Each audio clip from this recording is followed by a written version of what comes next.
Jauh dari kesan mewah, keluarga Ayu Ting Ting pilih sahur dengan mie instan di hari pertama puasa. Ayah Rozak malah girang bukan kepalang gara-gara hal ini. Ayu Ting Ting mencuri perhatian warganet dengan momen kebersamaan keluarganya saat santap sahur bersama di hari pertama puasa. Alih-alih menyantap masakan mewah, keluarga Ayu Ting Ting justru memilih sahur dengan makanan sederhana, yakni mie instan. Namun ayah Ayu Ting Ting, yakni Abdul Rozak atau yang akrab disapa Ayah Rozak, justru tampak girang meski ia dan keluarganya hanya sahur dengan mie instan. Kira-kira hal apakah yang membuat Ayah Rozak begitu bahagia ya?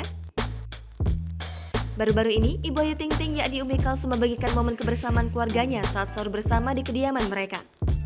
Hal itu terlihat dari postingan Instagram Stories Umi Kalsum @mom_aiting92_ pada Minggu 3 April 2022. Dalam postingannya, Umi Kalsum memperlihatkan beberapa menu sahur yang disantap keluarganya.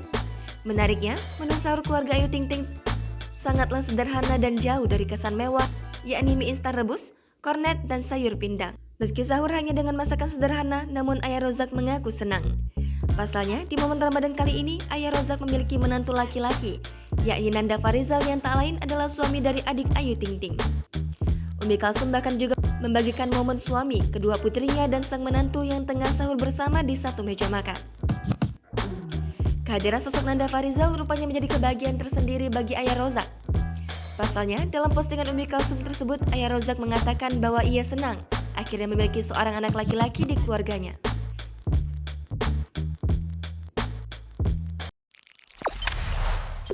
Jangan lupa subscribe, share, komen, dan like ya!